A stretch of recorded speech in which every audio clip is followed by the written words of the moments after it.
How could I have anticipated that that child who assisted me in setting up the coffee maker would enter my home on leave? For me to discover that I had carelessly theft my toys, and some rather intimate clothing strewn across the couch, not to mention that everything would transform alone that instant in my solitude. I ventured out to acquire that coffee maker, and thanks to the helpful gentleman at the store, I found myself no longer alone today. Who could have foreseen that a naive young man would my life and steer it in such an unforeseen manner? Allow me to share the entire story, starting from the very outset. I am 60 years old, having been divorced for 15 years, and I have been living independently. Naturally, there were instances where I cherished my solitude and held on to personal belongings, treasures meant solely for my own enjoyment. Indeed, I employed them with such frequency that I scarcely realized when I inadvertently left them exposed in the heart of the living room. Perhaps it was merely a routine, or perhaps it served as my means of bridging the chasm of solitude. Regardless, that morning seemed utterly ordinary.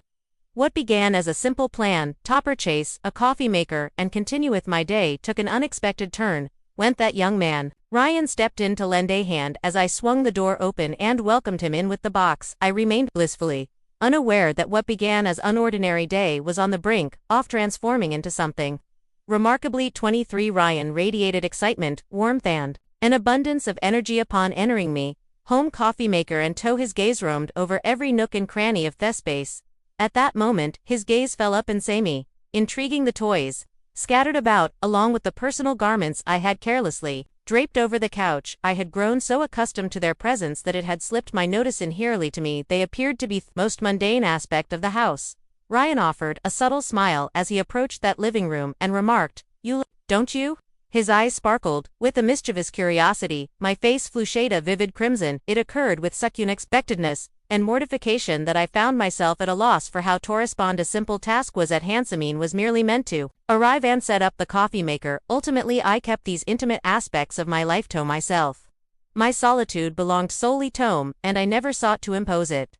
Up and another, Ryan, please let's act as if you didn't witness any of this, I implored, my voice quivering just a bit. It seemed as though all my desires had abruptly shattered into pieces. Ryan cast a glance at me way, a smile playing on his lips. "Asu, wish," he responded. "However, it's clear that these matters are not easily dismissed. They certainly command attention, much like you do." That left Methelin even more flustered. I gradually averted my gaze and whispered, "Ryan, please remember to subscribe and activate notifications for more Talasech, as this you won't be able to help yourself from leaving a comment after you hear this one all the way through. Feel free to share your thoughts in the comments below. I eagerly await your reflections." Yet with his characteristic warmth and authenticity, he persevered. "It's entirely normal to experience such feelings while living in solitude," he remarked, his eyes now glimmering with a newfound brilliance.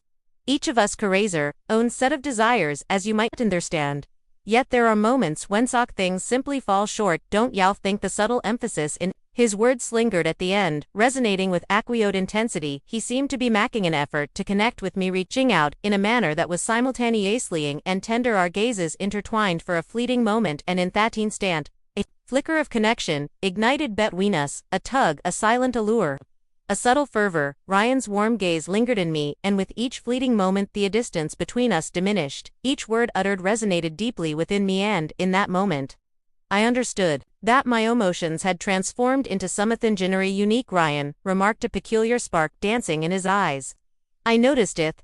First time you came to get that coffee maker, you bestowed upon me an emotion I had never experienced until now." I took a brief moment to gather my thoughts before responding. What words could possibly capture my thoughts? My emotions swirled chaotically, yet the urge to resist this magnetic pull seemed almost futile. The distance that separated us diminishes with each passing moment. Ascending the stairs, I donned a sleek figure hugging dress with delicate spaghetti straps. I applied a subtle enhancement to my makeup before gracefully making my way to the kitchen. As I descended, my gaze fell upon Ryan poised by the living room door. His gazette, whether by design or happenstance, was fixed upon me. For a fleeting moment, I found myself rooted in place, caught in awe of hesitation, as my thoughts danced freely in the chaos of my mind. "Very well," I mused, "young man. Your intentions aren't mystically evident. You've struck gold in my eyes. Let us embrace the journey ahead." I pondered this internally, then feigned ignorance of his gaze as I stepped closer to him. "Ryan," I said, my voice laced with a hint of mischief, "do you find yourself unattached? Do you have a girlfriend, or do you find yourself in solitude during the nights, as I gazubaton? Him a flicker ignited within me westude, on the precipice of understanding her.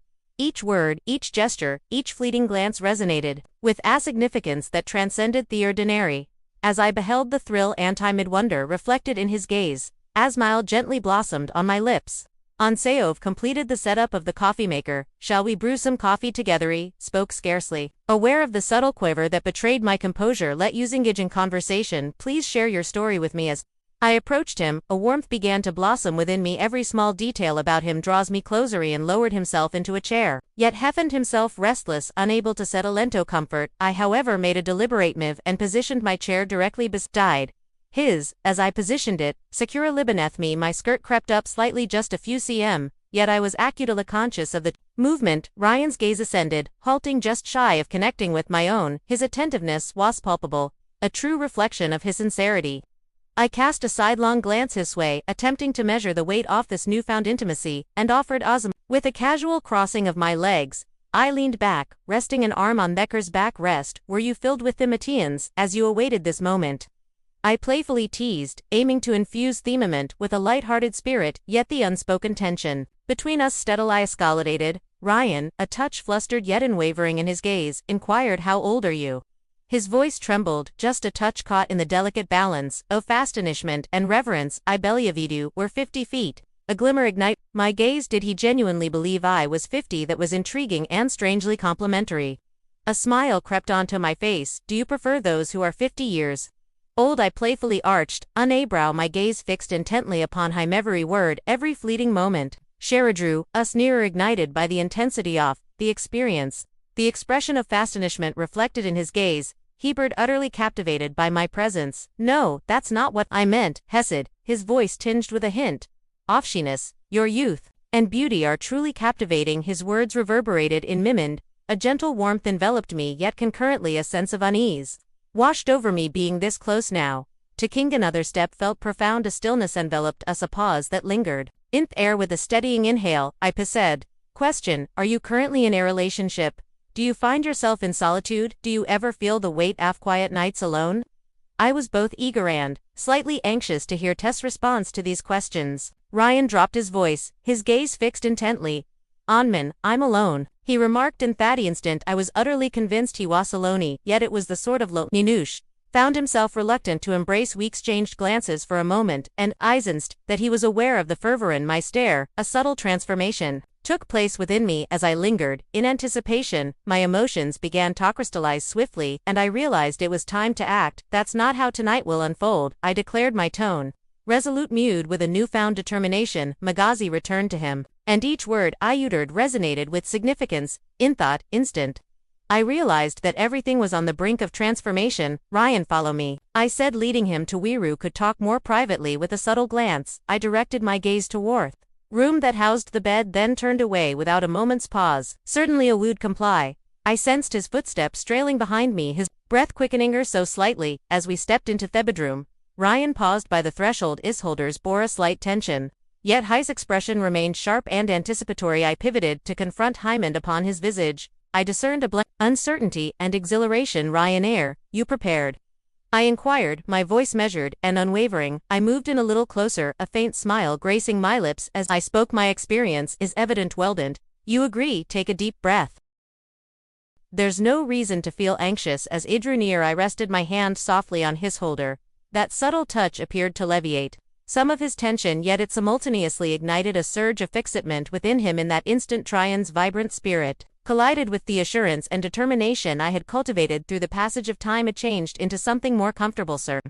Why? The moment suddenly felt significant. The fabric glided over my skin before cascading to the Florian's gaze lingered on me, a blend of wonder, intrigue, and longing filled Thyre. A flicker of emotion ignited within it. My demeanor remained composed, edged nearer to him, the quietude enveloping us, as if it were weaving an unspoken connection. My fingertips against his cheek, and then I lingered, anticipating his next move. Ryan paused for a moment, but ultimately inclined himself toward me, his gaze irradiated with a palpable sense of determination and excitement. His hand gently settled on my waist, drawing his fists nearer to mine until our lips finally connected. When our lips met, it was Tentative yet sincere, a connection neither of us expected. I retried gently, my steps guiding me toward the. I sat down slowly, inviting the stillness of the moment to settle between us, the chill of the surface against. My skin sent a shiver through me, amplifying the anticipation that stirred within. I cast a glance at Ryan Harriman, rooted in place, uncertain, clouding his next move. Ryan, come here, I called, my tone gentle yet inviting. I traced my fingers along the surface, off the bed, indicating the vacant space. Next, me recline, fear holds no power. Hararian inched nearer, taking his time as he gently settled down beside me. It felt as though we were suspended in time, the atmosphere thickening. With each passing minute, I turned to him, my hand restingled lightly on his chest, and asked in a soft voice, have you ever contemplated this moment? Can you envision it, Ryan?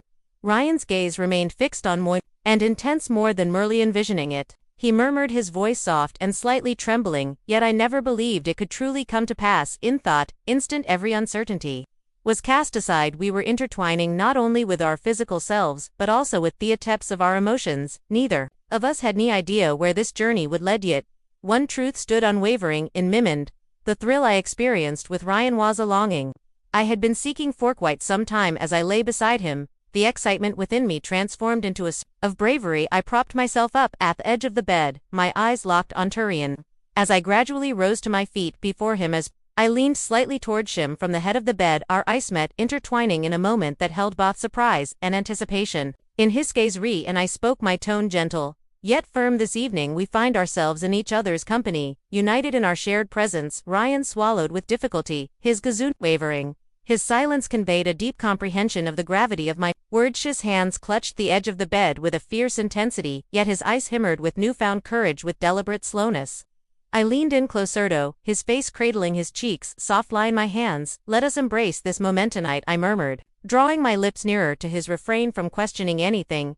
Embrace. The absence of Fyrian's breath came in rapid bursts. Yet he remained steadfast, refusing to retreat even for an instant. In that fleeting instant we sought refuge from our solitude, drawing solace from the warmth of one another's company. Ryan's breath came in rapid bursts. His eyes appeared to be striving to seize every nuance of the moment, as if he wished to engrave it in his memory. He paused for a moment, then raised his hands to my waist, embodying a blend of courage and doubt. Initial reluctance transformed into a fervent longing. I found myself unable to master my own breath, yet the weight of the moment pressed heavily within me. Ryan, I murmured, my fingers softly tracing the contours of his face.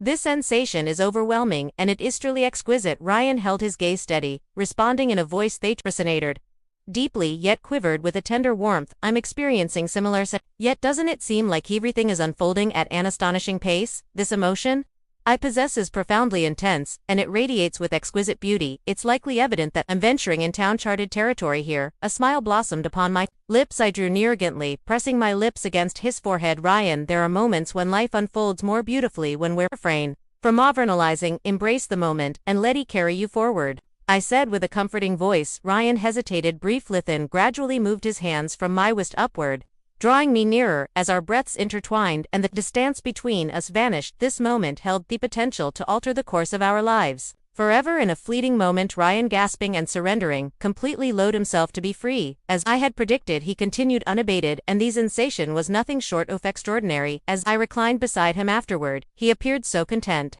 as if had finally released all his burdens. Rin's powerful arms encircled me, drawing me in with an unwavering embracing. Me head lay against his chest, attuned to the steady cadence of his heartbeat. The cadence of the sound was at once calming and oddly invigorating. Unbeknownst to me, traced gentle lines over his shirt, unsure if I was comforting him or myself. Ryan inhaled deeply, his voice barely above a whisper. Claire, this sensation I'm experiencing at this moment, I've never known such tranquil serenity before. His voice carried an intriguing blend of sincerity and astonishment. I offered a smile, yet my eyes remained averted, my head comfortably nestled against his chest. Is that so? I whispered softly. Indeed, persisted softly, moving one of his hands to my back, drawing me nearer. Throughout my existence, I have pursued an elusive something I never imagined I would pause to savor a moment such as this, yet in this moment, with you it renders everything truly worthwhile. His words enveloped me in a comforting embrace, igniting a warmth that radiated from within. As I reclined in that moment, houghton to the soothing cadence of his breaths, I responded, Ryan, simply being in your presence stirs within me a feeling I haven't experienced in ages, something truly special. Ryan's finger swode gently through my hair, a tender smile gracing his lips. I suppose we've provided one another with precisely what required, he remarked, his tone reflective. I raised my gaze ever so slightly to meet his eyes, his blend of sincerity and liberation conveyed everything. Then I suggested, "Weasambly, leave it as it is, let us immerse yourselves in this moment." Ryan nodded slowly, a silent affirmation in his gazoo lingered in that embrace, enveloped by the warmth of the moment, lost in each other. The stillness and soft glow outside seemed to be crafted solely for our presence. With my head nestled against Ryan's chest, I surrendered tough tranquility of the moment, closing my eyes and allowing serenity to envelop me. Was then that a thought quietly slipped into my consciousness. I began to vision the possibility of inviting him to remain here with me, to transform this house, these tranquil nooks and solitary evenings, into something more vibrant with his presence. The thought of incorporating him into my life illuminated everything, making it feel more vibrant and complete naturally. I was unaware of the path that lay before us, the thrilling days or profound connections that awaited us in the future, yet I was certain of one thing: our narrative was far from its conclusion. This marked merely the inception, therefore keep your eyes peeled if you've journeyed this fair. It's clear that my tale has resonated with you. There is an abundance of insights yet to unveil, and you certainly won't want to overlook them. Press that follow button, activate notifications, and be sure to share your thoughts on Thistle in the comments. I eagerly await your thoughts. Let's engage in a conversation in the comments section.